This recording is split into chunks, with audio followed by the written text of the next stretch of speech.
All right, away we go. It is Wednesday, January 7th of 2026. The clock turns to another year. Amazing how fast time goes by when you're having fun. And this is the Profitable Real Estate Agent Plan Call, which we do where we go through all of our strategic plan. And I love this call because it just keeps me rooted myself inside of all of the things that we're supposed to be doing strategically. And then obviously, because most of you are Griffins or TRCers, we can get into training and talking about very specific things that matter to you. So really getting down into the tactical stuff where, you're really trying to figure out exactly what it is that you're doing. And I would say this too, Paul and I had some conversations around this week when it comes to agents. It's one thing to be a really good student of this stuff. I think it's another thing to, you want to make sure that you get into a spot where you're really paying attention to getting yourself into action mode, right? I mean, action mode is where you actually see what this is like and what people are really like when you're talking to them. I think that's a really, really important thing that I've learned over time is that if I'm not in an open house, for example, or if I'm not in listing presentations, I'm really not getting any better at this at all. And so I think that's, an important thing to pay attention to. And to that extent, you get this fear gap, I think. And we talked about this. And in this plan, which I'll just reiterate where we've been, where we are today. And I really apologize. It's the holidays. I am away next week in England. So there is no way I'll be up in the middle of the morning doing one of these. So we'll finish up. We'll skip next week and then we'll do two.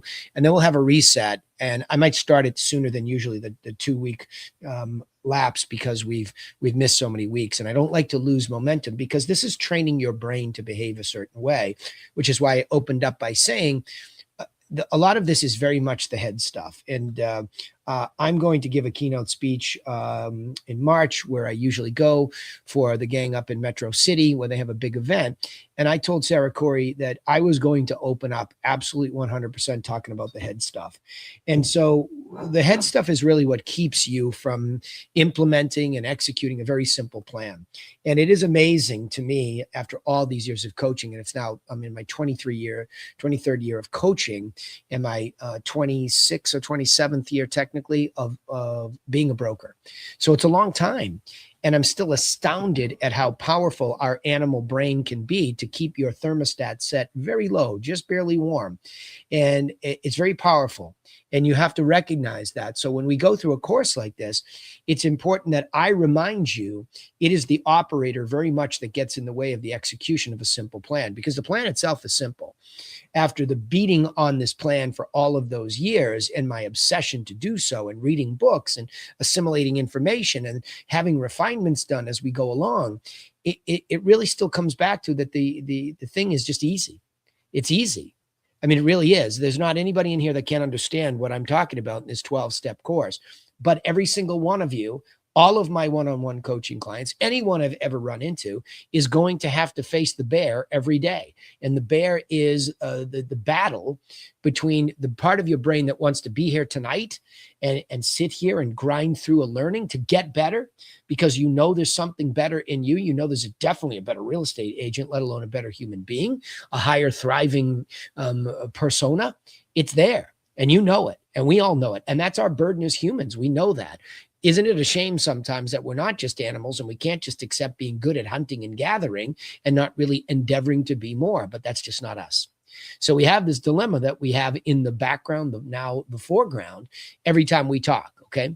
So to reiterate, in the first week, I break down in this course how stupid simple this system can be when you look at it from Michael Gerber's lens and you make it into a one-page infographic on how the business works.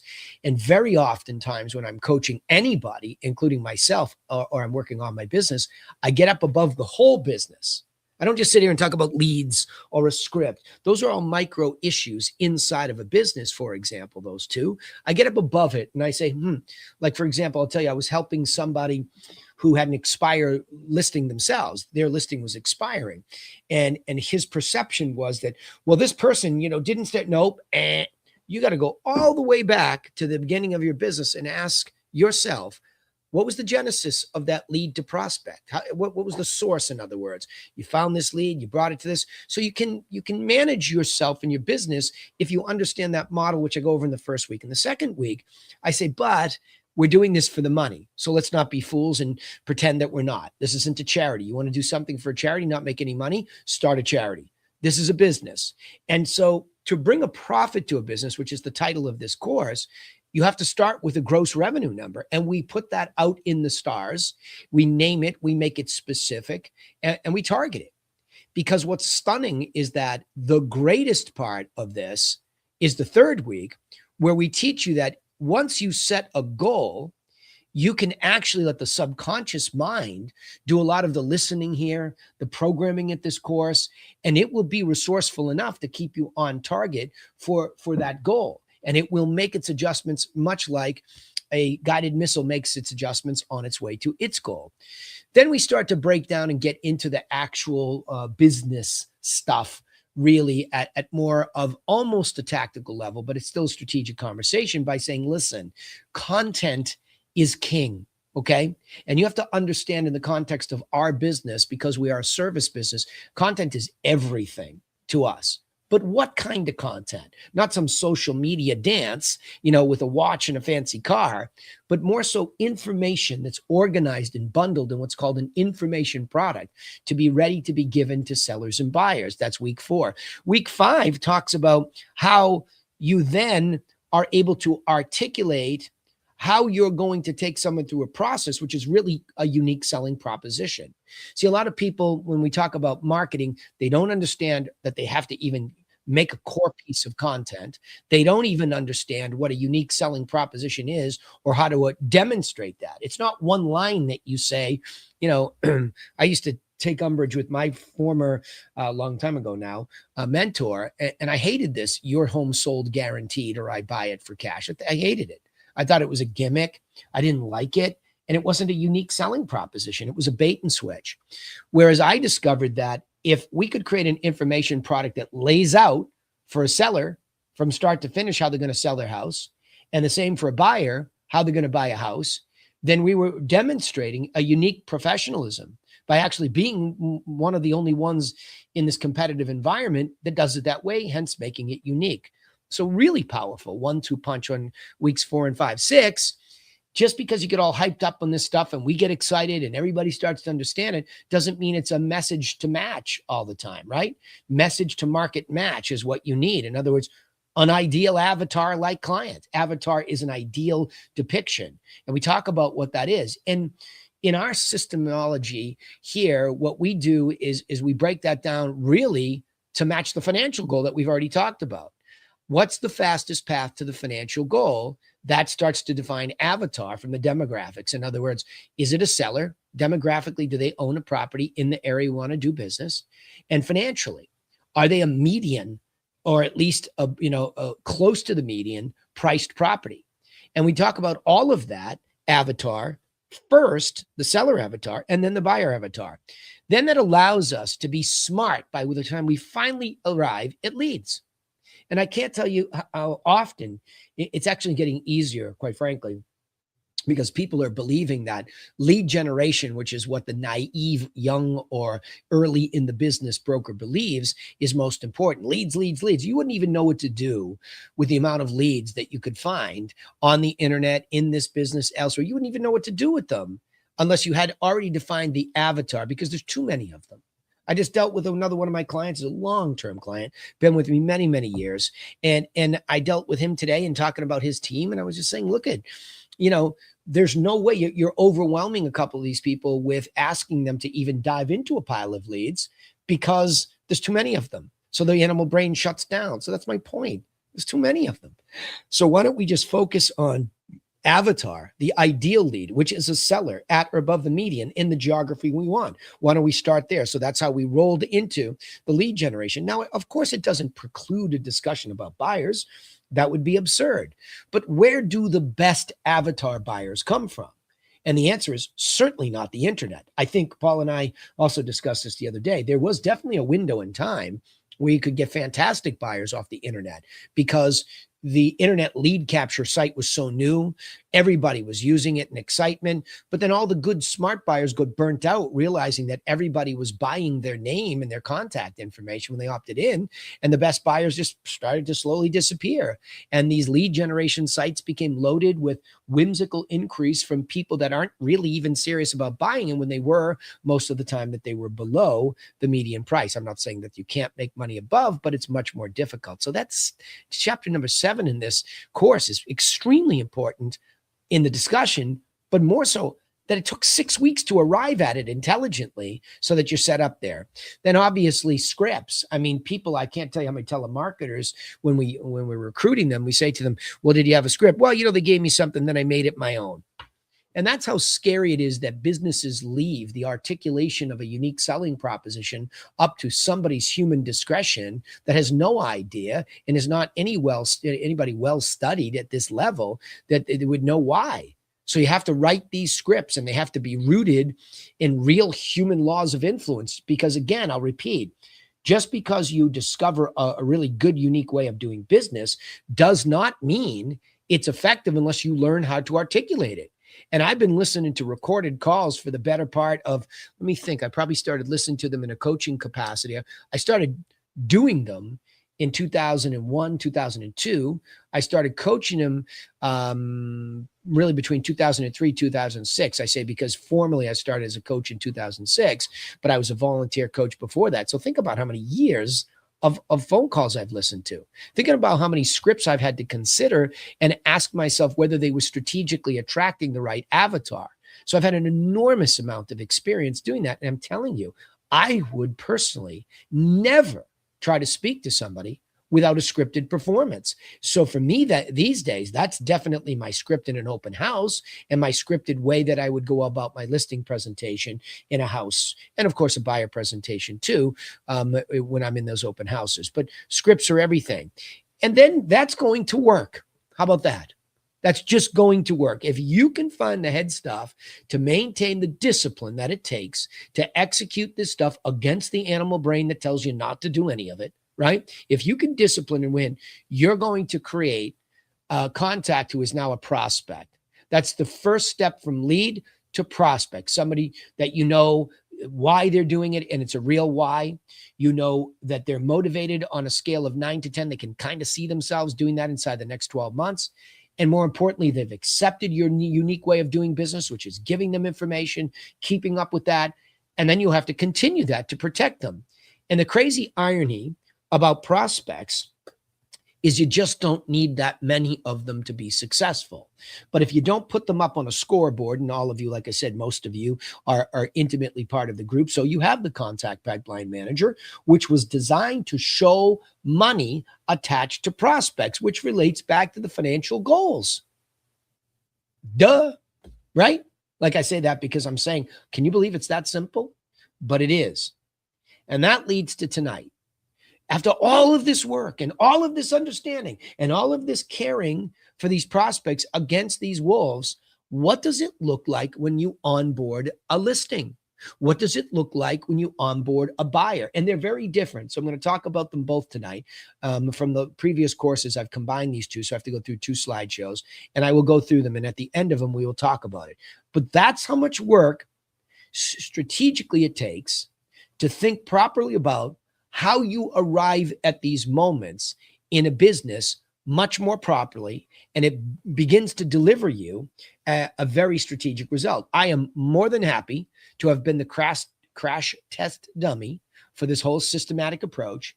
And I would say that when we really started getting our measurement down, and sometime in 22, I started to track this, and I just finished 2025. So 22 to 25-ish in there. Like I said, somewhere around 89 sides with $1,075,000, if you can believe that, average sale, a 2.47 commission rate, and somewhere around $93 million. I'll look at it at the end of the call, but $93 million in sales. So I'm sitting here as the living testimony that this is exactly what I did. This is exactly what I do. It's exactly what we execute on to this very day. And we continue to improve our business. Now, when I first started really tracking and thinking about when I was in another world at another coaching program and the way that we did things very tactically and not so strategically, that I was chasing, like a lot of you would in your mind, transactions. And sure, I did plenty of transactions. In fact, I did 68 in 1 year. But when I look back, I'm like thinking to myself, my gosh, I just spun my wheels to try to do so many transactions. I wasn't even thinking about the math, and I just kept going lower and lower and lower on my average sale price, which was ranging 315 to 350. Now you're going to say, yeah, but this is a long time later and we have inflation. Yes, we do. There's no doubt about it. We have COVID inflation, no doubt about it. But we don't have a tripling. Okay. We don't have a tripling in inflation of what my average price would be. It came from being very strategic. It came from being very tactically disciplined inside those strategies.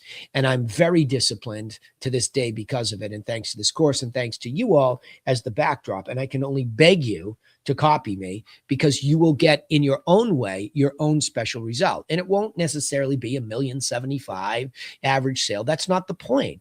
The point is for you to sell one property at in and around the median price so that you realize that you can have proof of concept for yourself.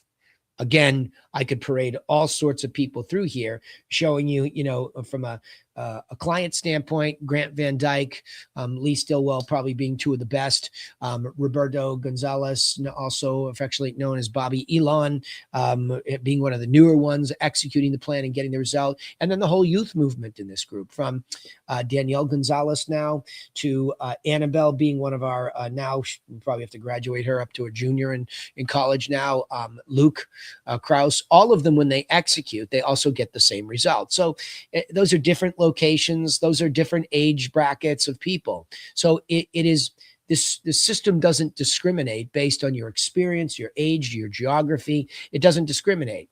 But it does discriminate against those who will not give it the old, real elbow-greased effort, right? You have to push on this flywheel. Like Sisyphus, you have to roll the rock up the hill, and yes, it's going to roll back on you from time to time. But Albert Camus wrote a great book called The Myth of Sisyphus. And Sisyphus is, Greek mythology, and the whole story of rolling the stone up the hill, and it keeps rolling back on him. And Albert Camus imagines him relatively towards the end of the book, smiling, toiling with a smile. And I would say that's me. I know that the rock is going to roll back on me pretty regularly, but I like the burden and I like the effort to have to push it back up. And I would say, because I know I can rely on everything that's been built for strength beneath it, and I can continue in that vein, right? So I'm going to go into next. You should be seeing Caring for Your Sellers, and we'll zip through these and then we'll go into some Q&A, okay?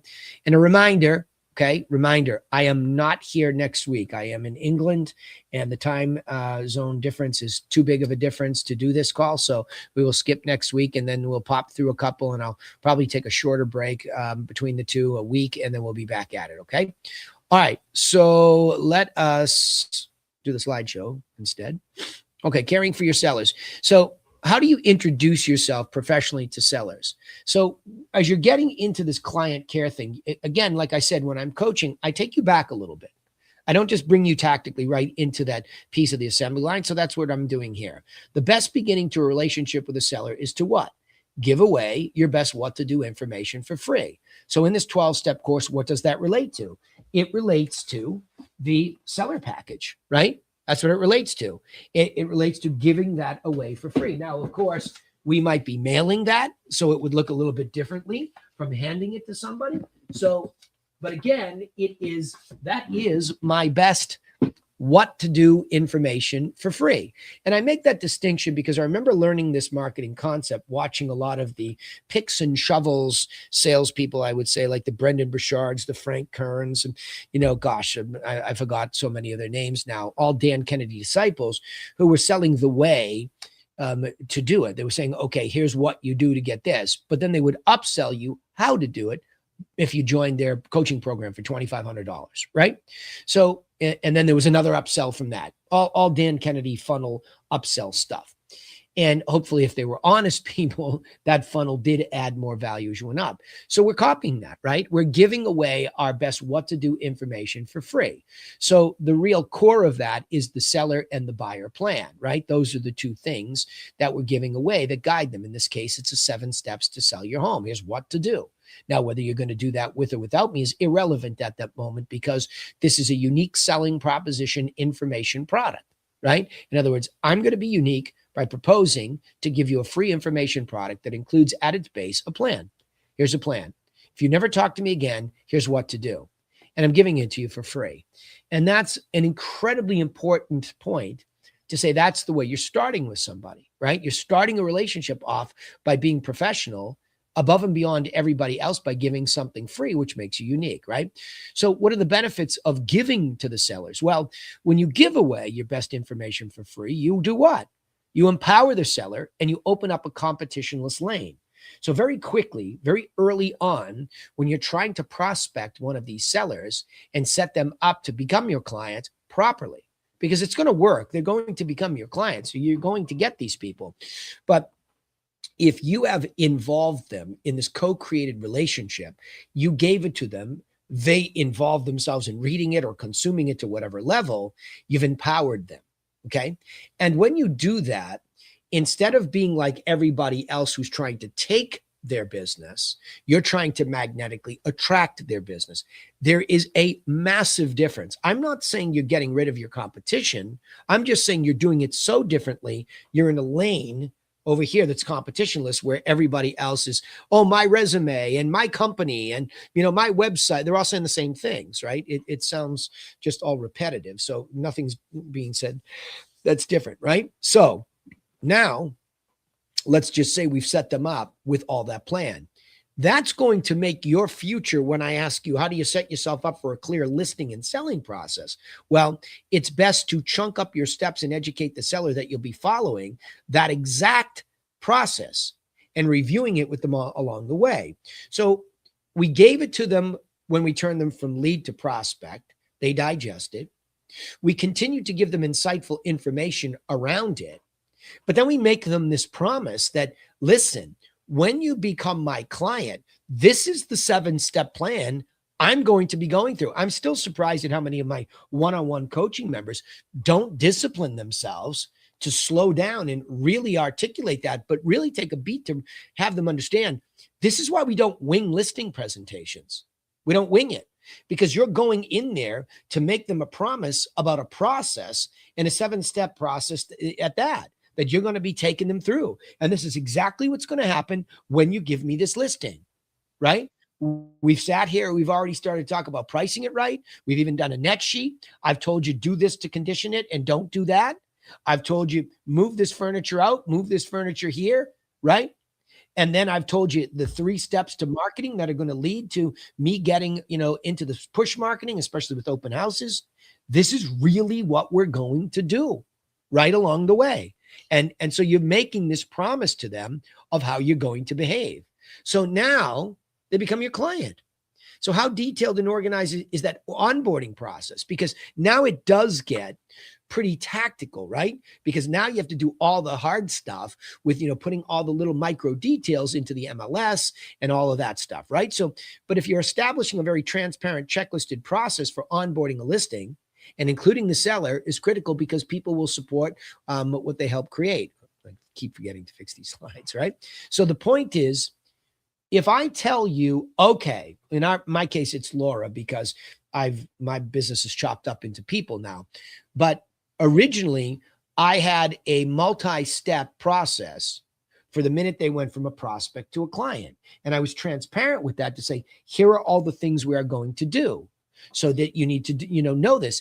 And I learned over time that I needed them to be part of that process. So we created things like, and by the way, an easy way to do this would be to get a seller disclosure plan form, to give that to them, even if your state doesn't require it, to have them go through things and describe the property to you. Then you fill out an MLS sheet and you show it to them and you incorporate all of that, right? So I mean, incorporate them in all of that. So they're co-creating this listing because it's complicated, it's detailed, and nobody knows the property better than them. You're never going to know the property better than them. Maybe you have more of a technical understanding of some of the building materials and things like that, but you're never going to know emotionally what it's like to live there, what the benefits of living there are. When did they do things, when didn't they? So this checklisted process is not to keep them in the dark and have them wondering what the heck's going on. It's very tight with us. So, for example, today, one of my past clients who's actually looking to make a big personal upgrade decided to sell an investment condo, and he's going to sell his house, but he's ready to go with the condo. And I walked out there, and this guy's a decision maker. So immediately, Laura was all over that onboarding process. I said, it's go time, go, right? Here's the price. And then she knows exactly what to do from there. And I said, and by the way, I need to get into the property because I need to see it and meet the tenant. Boom. It's like tight. That's going on as we speak. And I don't know how quickly we'll get the photographer out there, but everything has already been put into motion because she knows that that's a priority, that as the client care management person responsible for all these details, if she needs me, she'll let me know. But otherwise, hot potato, it's in her hands. She goes through it with him. And even though he's a past client, he hasn't listed one with us in a while. So now he's going to have to go through this with us and see all this stuff. And I've already been out there to coach him in the 7 steps. Place is immaculate, so there was very little coaching to do, right? So now how do you define caring for a seller? Well, it's critical to maintain your authority over the process and not be afraid of telling the seller what must happen to get the property sold, especially when it comes to lowering the asking price. So let me talk about this today. When I had this conversation with him, and it was so fast, you'd be like, oh my gosh, you didn't have to do it. Yeah, but I've been through it with him on his main house, so it was easy. We were pretty much down to the math, and he's an accountant by background. So I said to him, I said, Dennis, I just wanted to come over and give you the math. You think it's 500,000. There's not a lot of condos out there, and you don't have to sell this tomorrow while we're looking for this other house situation, because he would still have to sell his house. I said, so let's go to the higher end of the range. I've got 613 at the high end. Why don't you go 599? But if I don't have enough action the first 30 days, we can always come down to the 549.9, right? So I actually pushed my client today up versus downwards, but I maintained the authority when doing it about getting the subsequent price reduction when I need it. I didn't mind buying myself a little bit of time because I have strong math, and I quite frankly want to make sure that he doesn't leave $50,000 on the table, because that could make a huge difference in what I have to sell his house for. So see, it's all orchestrated in my brain based on systematic stuff. And I also know where the math's at, right? So I'm maintaining this, and I'm really caring about him, and not just getting these houses sold, but the total math package to make sure it gets done the right way, right? So then obviously from there, establishing a transparent checklisted process for closing a listing, including the seller in that process, is critical, because happy sellers are likely to repeat and refer. So you see, we interconnect into next week. When we get into that closing process, you're already thinking about that and that tightness when you're going. And I have to think about, getting him to that point and orchestrating 3 different sides to a property. And especially in the price bracket he's looking at, he's up against a lot of people that would have cash, and the people also that would sell it to him with a home sale contingency would want to see all of this being orchestrated very clearly, right? Next, buy side. Okay. Same thing. It's not a big deviation when you're caring for your buyers. It's pretty much the same. So the same thing is the best beginning to a relationship with buyers is the same. Give them the buyer package. Tells them what to do, right? Now, this is a little bit trickier because it's not as formal of a situation with the buyers as is the seller, right? You're not going into this big formal presentation to get their listing. You might be meeting somebody like this at an open house, which for me, other than past clients repeating or referring, that's where I meet my new buyers. I don't spend an ounce of money trying to get a new buyer off of the internet, right? Just that ship sailed for me. I get zero interest in personally doing it. And my business, as I've told you about the numbers, is working just fine this way, and it's proliferating, right? But I'm going to sit in that open house, and I'm going to give away my best information for free. And then if I can easily convert somebody, like I did and double-ended one of my listings 2 days after Thanksgiving and just closed last week. right? Double ended at $1,050,000 because I gave away my best information when I met the person right there and then, analysis, everything. So I was able to condense from lead to prospect to client within about, I don't know, 6 hours. But it was all my best giveaway stuff. And then there are others that I gave the package to in 2025 that Kathy, my telemarketer, followed up long-term and she converted them, right? So again, the same thing. By giving away this information, I'm empowering the buyer to open up a competitionless lane with them. So a lot of those buyers that are running around to open houses, in my case, are going to, see a bunch of houses and nobody's going to educate them. And a lot of these people don't really have a clue as to where they want to be and how to get there. So they're not educated and they've met me too. So that's a big advantage. So same thing. How do you set yourself up for a buyer acquisition process? Well, chunk up your steps and have them ready, right? So you're educating the buyer with the exact process and reviewing it with them. So I might have a small window in a house that says, listen, my buyer plan's in here. I don't know where you're at in this process, but it's probably best that you decide how much money you're going to spend or get pre-qualified. And then you can match it up with sold properties. I'm going to give you a small batch of solds here, but let me make sure I have your best contact information. I'll send you some more because that's the right way to start. And that's part of our 6-step process. Boom. That's a presentation. That's what that is. I don't have to go through, sit down with me and let's go through all these 6 steps. I don't need to do that. I can highlight it and I can tell them where they are in the process and I can organize them and tell them how they should go through this process and with or without me. I heard somebody downstairs in the coffee shop today. She started, and she's an agent friend of mine from Sotheby's, and she was in there like, I don't know, it's such a slippery business. And she was in there saying, "Oh, well, did you sign a buyer-client contract with that person?" And it's like, all right, she has an agent. Why you having this conversation, right? And the lady was a little bit uncomfortable and, you could tell it was just weird. And she's a good agent, by the way, this gal I'm talking about, but it was funny to see it from a competitor. It's just it's so ugly, but she's a likable character. So if that lady wasn't with somebody, it would be a way. And I don't know how she onboards people, but it's certainly not the way we do it. Because what I would have been doing is getting her information, find out where she was, putting together a buyer package for her, and maybe even hand delivering it to her that day, right? So establishing a transparent checklisted process for onboarding a buyer and including them is not as complicated because you don't have this big listing thing, but it is onboarding them onto what? Getting them into, the MLS. And making sure they understand that these automated updates are now, they don't have to go to Zillow anymore because automated updates straight from the source that feeds Zillow is going to be in their email, but they have to make sure they onboard it correctly. You're going to get a double opt-in. You have to click on that link. I'll call you to make sure it's there, right? And then, hey, by the way, what's your best mailing address? Because while we're going through this, we continue to mail you pictures and details. So in a summary way, in case you miss things online, you get them. That's what I mean. You're going to tell somebody in a checklisted way how you're going to help them, right? So again, how do you define caring for a buyer? Well, you're maintaining this authority over this process. You're telling them this is the best way to buy a house. 1, 2, 3, 4, 5, 6. Okay. And you're not afraid to tell the buyer what must happen to purchase the right property at the best price, especially when it comes to negotiation. How do you arrive at this moment in time? How do you know which ones you're going to miss out on? I told one of my buyer clients the other day, I said, listen, I just want you to know, she just told me that there's a guy coming down here with a contractor. He goes, yeah, it's been on the market for 175 days. I said, I know, Paul, but I'm just going to tell you, it's a weird business like this. A property can be on for a long time, and then all of a sudden 2 people show up at once. I know this. I'm a listing agent. It happens regularly. So I'm just telling you that.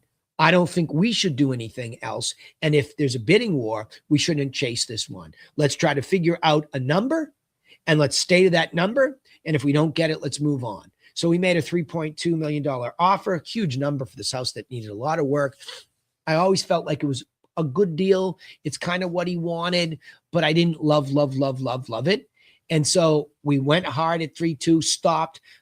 It went away from us. The other people tied it up. And then I went out and previewed a property he's moving from Oklahoma. I previewed a property for him and it was stellar. It's way more up his alley and he would keep his beach house, blah, blah, blah. That's authority. And that's what I mean. I'm giving you an anecdote so you can see. I'm telling him this. And when I was in the house previewing it, by the way, I've told you this all the time. You want to care for your buyer clients, you're the buyer, not them.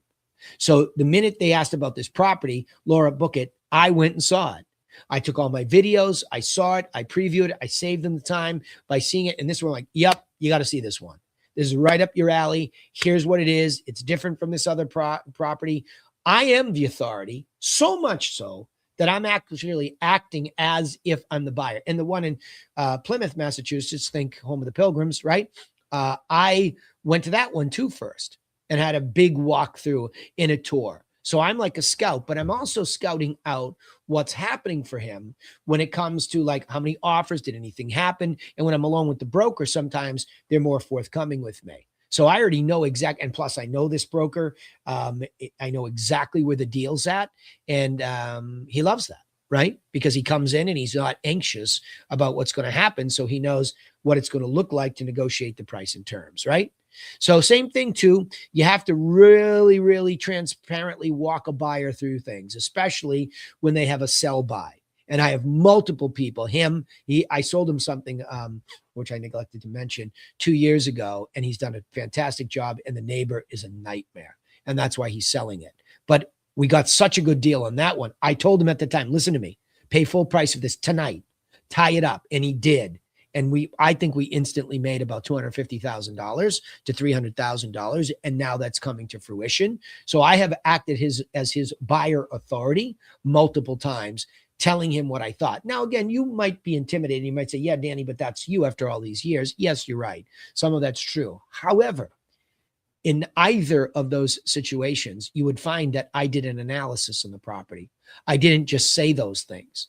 I had an analysis done very quickly, and I knew exactly where that price was supposed to be, so that I was making a quantitative, leadership, authoritative commentary about really talking about how this would be. And I was about to say how I would do it if it were me. And no, that's not true. How I do it with everybody in the plan. And what we're changing is just the particular houses and things that he's looking at. But I'm not afraid to tell him what's what. These people are silently begging to be led, and some not so silently, right? I have another client who's a seller, by the way, at the same time. And I told Laura the other day, I said, yeah, you better let me talk to her alone, because she gets herself pretty worked up pretty quickly. And I have a very, very clear relationship with her where she respects my authority. Not that she disrespects Laura, but she hired me because she's a mega authority in her world, and she recognizes authority in others. And so she sensed that in me immediately when I went and gave the presentation. Remember what we talked about, the onboarding of somebody. How you treat them early on is their expectation when they're a client. And she asked for it. And I said, listen, I won't mention her name, but listen, I'm it. No more. You'll come to me when there's these hairy moments. Okay. I'll have Laura just send stuff to me. So that was that, because I want her to be happy and repeat and refer. Okay. All right. Voila. There it is. That is how we do it with the client care stuff. So why don't we, let me just make sure I stop sharing my screens. Why don't we go into some Q&A and see what's going on, right? Questions. Go. Shoot. Yeah, go ahead.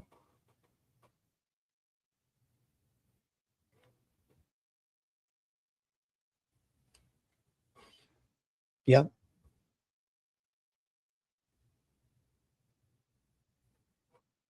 Yep.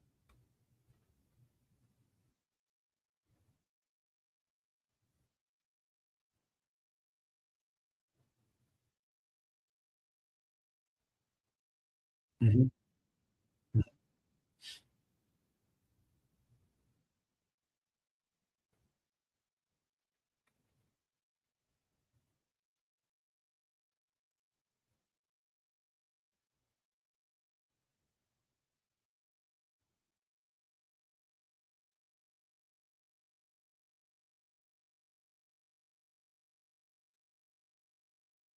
Yep. Yep.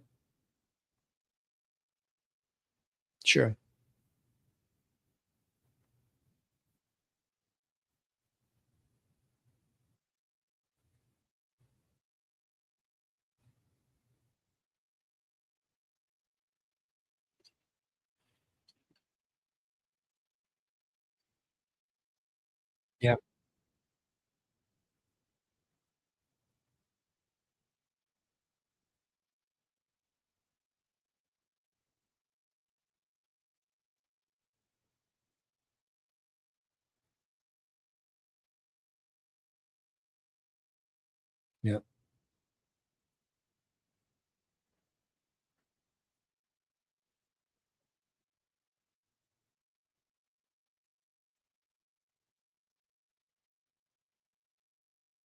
Mhm.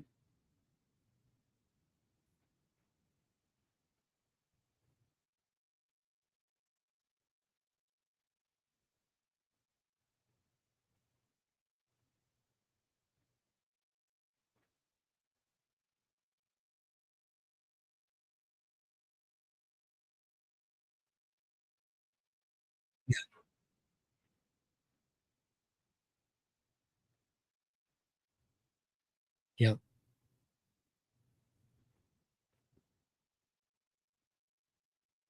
Yeah.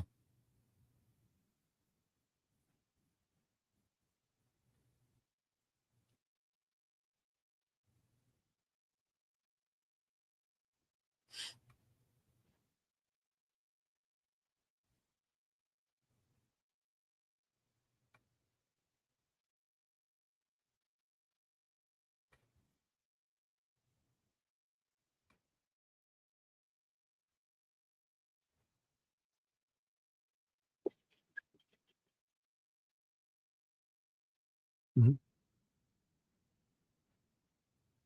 You're talking about the assessment. Assessment. Mm, it's alright. That's all right.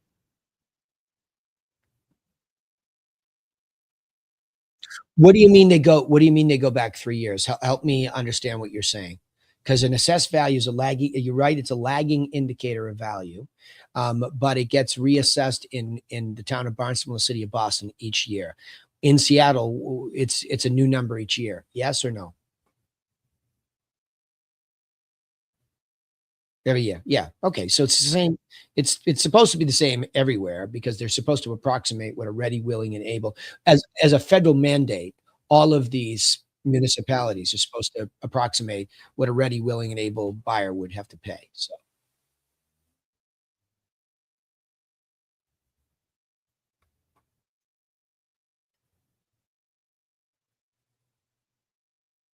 yeah.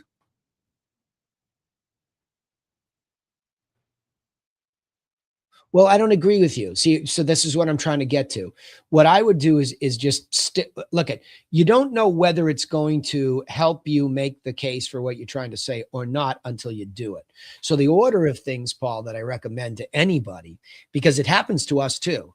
Like I'll look at that stuff and like, I don't know about right. But what I'll do instead is I'll fall forward and say, okay, because you have a condo. Condos are relatively more straightforward because you can do if you have enough comps, I hate the word. If you have enough solds in building in the last 12 to 24 months, yep. Okay. Over what time period? You got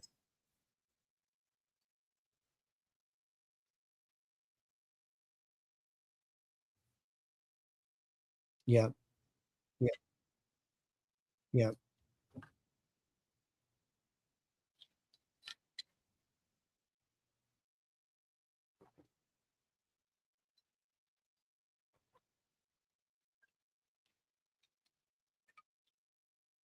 yeah. Okay, good. Stop. She was qualitatively familiar, not quantitatively. She was quali Mhm. Yeah, yeah.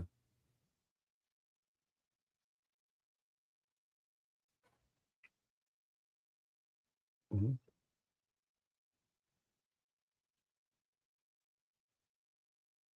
No, no, it's okay because this is a good one because we're diving into, like, client level stuff, which, you know yeah,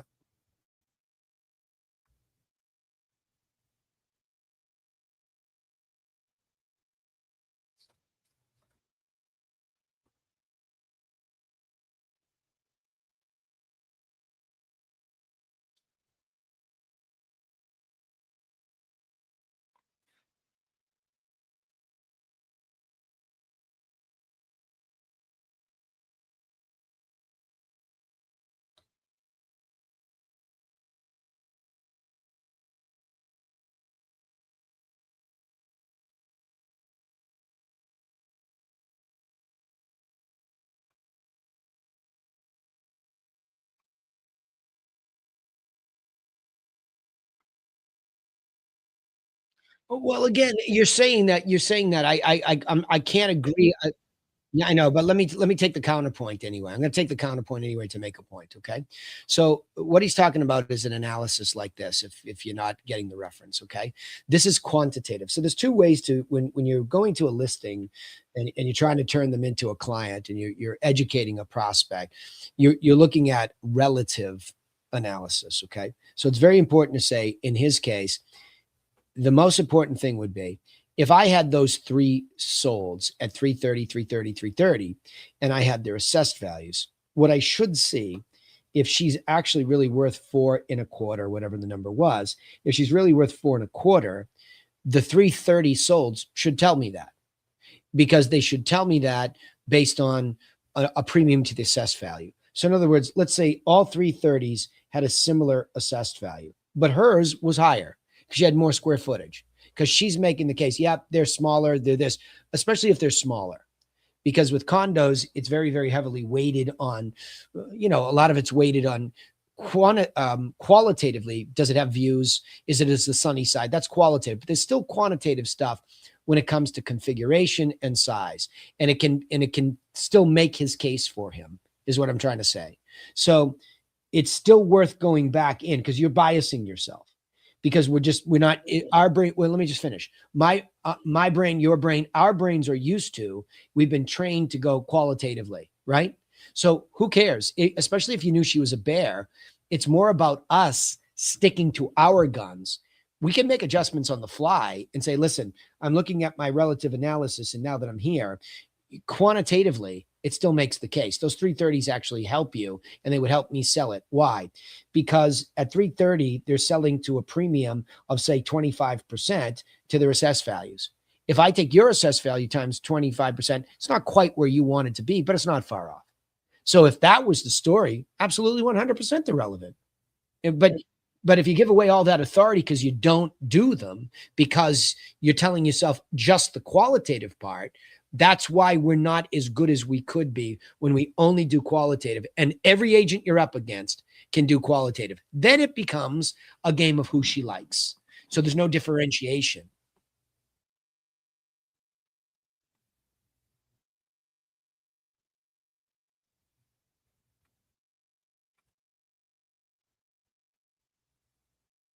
Yeah. Yep. I've been in them. Sucks.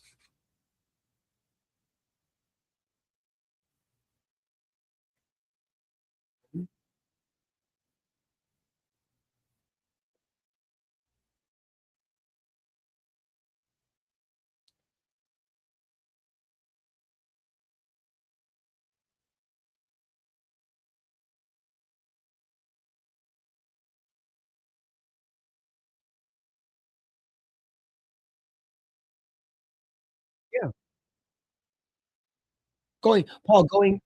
Remember what we said? Going backwards to analyze the genesis of something that sneaks into your business and gets you that far. If you go back to the phone call with her, did you have any indication she was non-avatar? I don't remember the call, but do you?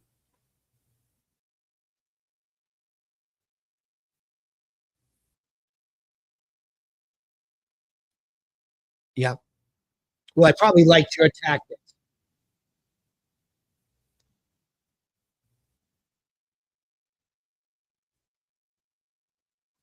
Yeah. Yeah. Yeah. Yeah.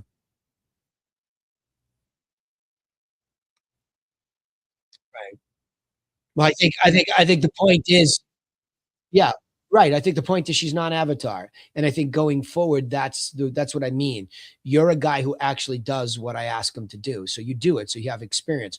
So now well, there's plenty of conversations with better people than this who are actually going to listen to me and who are actually going to have. You told me about that person, that the builder, that you had a really nice meeting with them, and it was a very high end house. That's avatar, right? This isn't. This is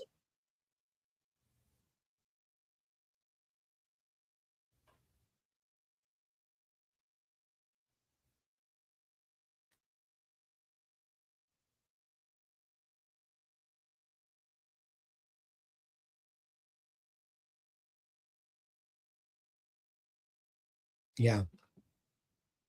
It's not gonna it's not gonna yeah, it's not gonna work. Yeah. Yeah, it's not well, it's I mean, when I say that on average, it's not a fair fight. I would never do that again myself, and I did it. You know me. I mean, I have plenty of high I like you, so, I understand exactly what you're saying. I get cringy thinking about because I feel very uncompetitive. I'm like, "Oh my god, I'd get killed." I get killed doing that. With people that I don't know especially, because I've got to be extremely different and professional. Now my resume, even in Boston, is building back up to where it needs to be, but I just it's just you can still do that, but I just think you're uncomfortable with the math. You're uncomfortable with it. And it's a discipline. I would never go into another discussion without math ever. Why?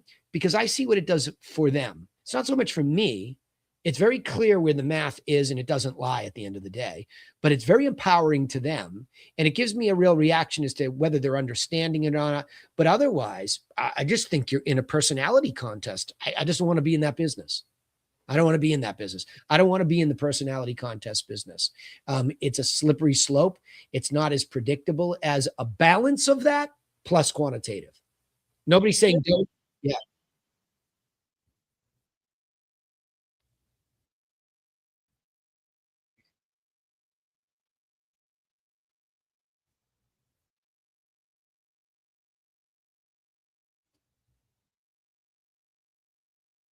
yeah, yeah. Yeah. You know what? Funny you should say it. It definitely has. I think back in the day, I think you make me think of a lot of the older gals, and I always give them credit. I learned from watching a lot of the older gals on Cape Cod who I respected, who I thought were really good businesswomen, who were just fantastic people, people, persons. And it's a dying breed. It still works. There's no doubt to a certain extent. Jeannie Orloff, one of the best. She just sold a $10 million house. She's 80 years old and she's amazing. So good for her. I'm looking for a more predictable, consistent business with people that I don't know. So I stay very disciplined in the balance of the two. But it doesn't mean that if I feel I can make a really good human connection, we have kids in common, or which I'm thinking about two of my clients. I did. We talk, a lot of my contemporary avatar clients are right at where I'm at. They've either graduated kids or they have kids, graduating soon. I love that avatar because it's just so much in common. Most of them are professional career people like me, business people like me. I love me a good avatar like that. And when I can get personal, I do because I like that part of it, right? The client I was talking about who was a little bit stressed out the other day, I like talking to her a lot. Right. Another guy that, he's got younger kids. I like talking to him. So I can think of the majority of my clients I'm intimately involved like that. Like this guy, Paul Maitino, I love him. He's the best and he's super loyal. But every single one of them are still watching me and listening to my math and my professionalism. And that's a big hook. That's a big hook. They know I knew my math early and then they ask me for updates of it later. So as much as they like me, I know it's that professional quantitative side of it that they need it and they want it from me and it's unique for me. So Jackie, go ahead because I'm out of time here quickly, but go ahead. I see the golden hand is in the air. I'll take it.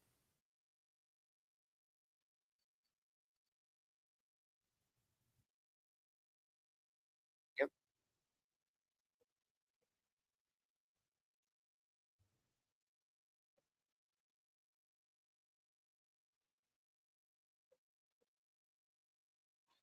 Yeah.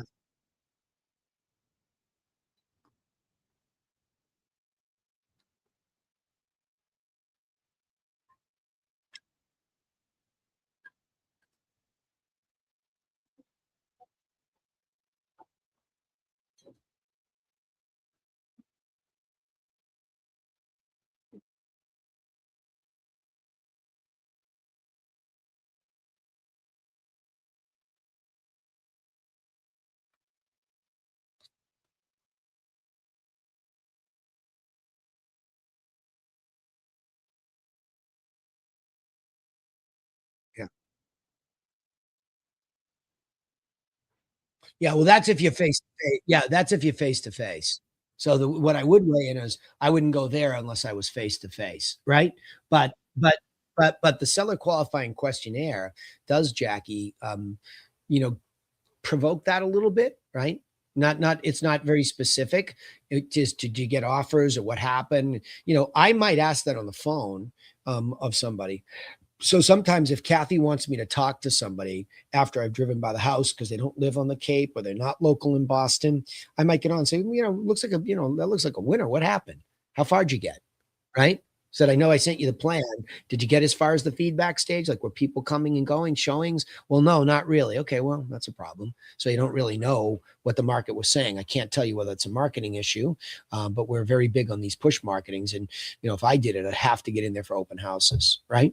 So I might weave it into the conversation if I felt it was, Hey, Shauna? Yep, Shauna? I got it. It's okay. So anyway, that's the point, Jackie, is that, yeah. I just think the bigger conversation here, looking at the 12-step plan, is avatar. And I think it's so hard when you want all of it in the beginning. Like you're talking to somebody, I'm talking to a lead today, and he's got a bunch of leads that are expired, and there's like a whole bunch of 600 of them in a big 50-mile radius. And in Bethesda, greater Bethesda, Maryland area, if you get a listing, it's like gold because of all the places here, including Seattle's bumped up to 3 months worth of inventory.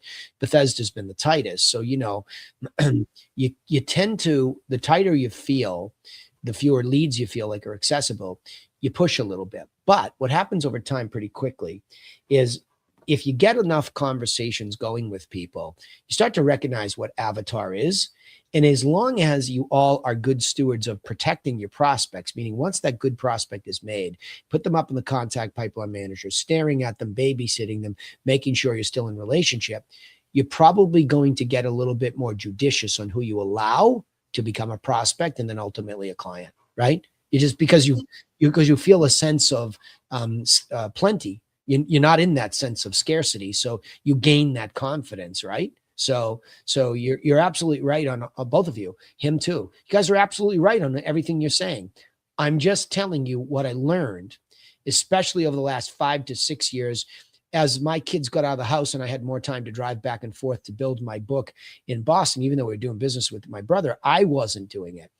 I'm very disciplined up there, especially. You are going to see math from me. And those people love it because there's so many of them in finance, biotech, academia. They love it. They love it because they're nerds, right? They're academic nerds. So my avatar leans academic, right?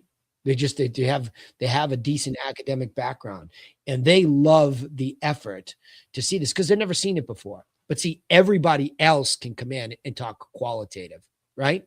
Yeah, I agree with you. That one sucks. Well, wait a minute. Before we throw the baby out with the bathwater, they're in your building. All these 330s affect you because they're in your building. Nobody's saying it's exactly, just hold on. Like I know that's what I would do. She's being rough with him. Just look at, and he's good like that too. He can put a stop sign up pretty well. You just say, hold on, I get it. But let me just show you how this methodology, you can throw me out of here when it's over, but let me just finish. Right. And you got to be that person. Sometimes you do, because that's what I say to the telemarketers and the Friday calls too. Hey, listen, when the dog bites, lean in. It's already too late. The dog's biting you. You might get lucky and the dog lets go and go, holy shit, you're the real deal. I'll listen to exactly what you say. Other times they continue to try, you rip your arm off and you can boot them out the door. So you have nothing to lose in these moments to test yourself, to lean in, to practice, to say, wait a minute, I know you don't, whether you don't like math or not, you'd be crazy, dumb, foolish not to listen to me explain this to you. Why? Because it's what the algorithms online do. And guess who's looking at the algorithms? The buyers. They go to Zillow, they go to Redfin, they go to realtor.com, and they look at that stuff. And they start to make estimates on value based on that. So I'm giving you math and showing you how to manipulate the math. Now, if the math is not going to support what you have, then I'm going to tell you this is like, hey, listen, there's a problem, right? Sean Grady is on here too. Right, Phil? Is that what you want to say? Hey, buddy. How you doing, pal? Good, good, good. Anything I can help with tonight while you're here?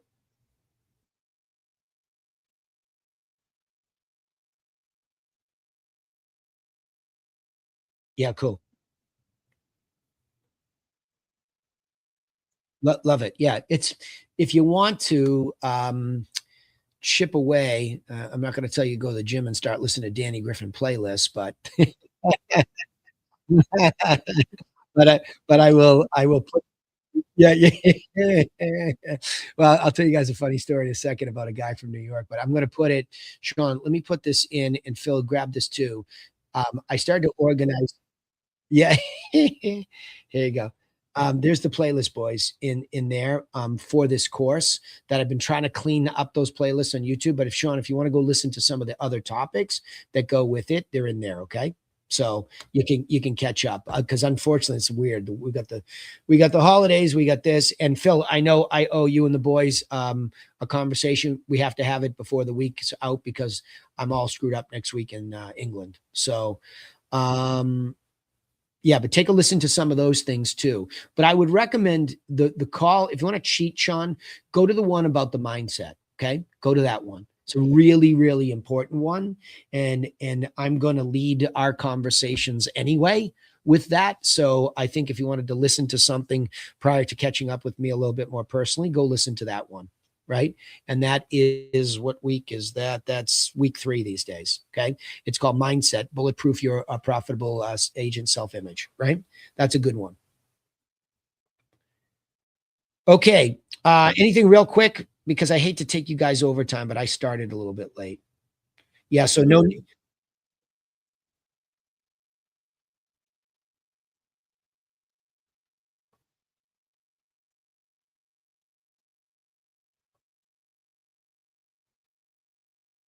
yeah.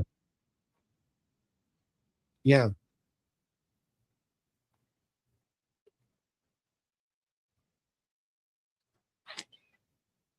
Yeah. That's right. Yeah. Yeah.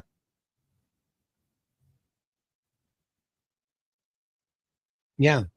Well, right, and that's I was going to say, I'm glad you said that because what I was gonna say to Paul is when somebody's like that, they're intellectually insecure or maybe nervous in that moment, right? Because a lot of people are worried about being taken advantage of, and they think they're supposed to act like that. So if you don't pattern interrupt them by saying, "Whoa, slow down, I'm just trying to give you something, and I know a lot more than you do," okay? Right? You can say it out overtly like that. I mean, just Yep. Yeah.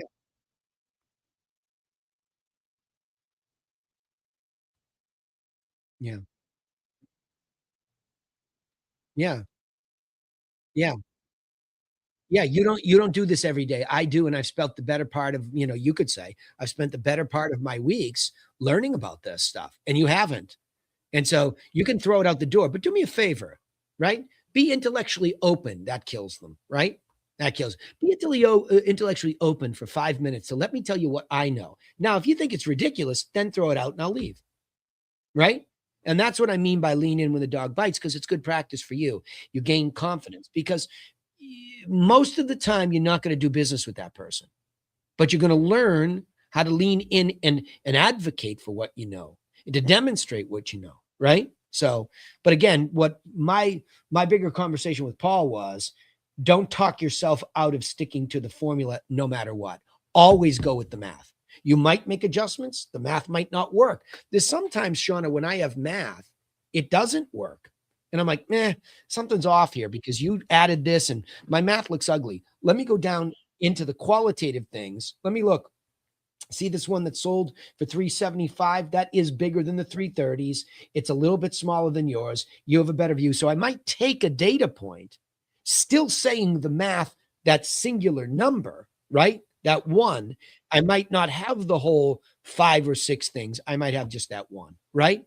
But if I have both ways, quantitative and qualitative, and I can play them off of each other, then there I go, right? So, all right. Go ahead.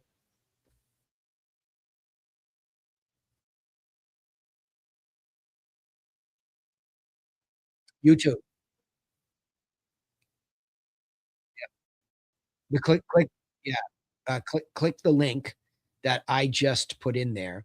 And then seeing if there's I put it in the chat. In the chat. There's a link in the chat.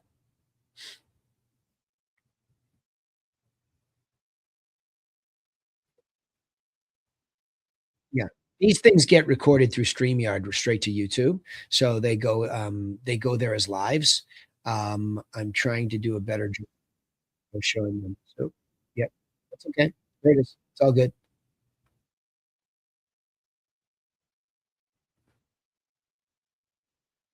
Third. Third. Yep, you're welcome. Yep, third. So it's a good, you know what, if you wanted to work on something on the week that I'm off, do the mindset again, double down on it. It's just so important, right? So, okay. So remember, I'm going to say it again, no call next week because I will be on a different time zone in England and it's not going to work. So, but I promise you when we come back, we'll wrap this one up with a couple of weeks and I'll only take a week off between to work on it and we'll go from there. But I love doing this course because I'll tell you what, this is what is the backbone of my own business and I'm certain about it. So keep plugging with it. Okay. Bravissimo. I'll see you all later. Have a good night. I'll see the masterminders tomorrow. And then, of course, Fridayers, I'll see you then too. Okay. Ciao, ciao. Yep. See you, buddy.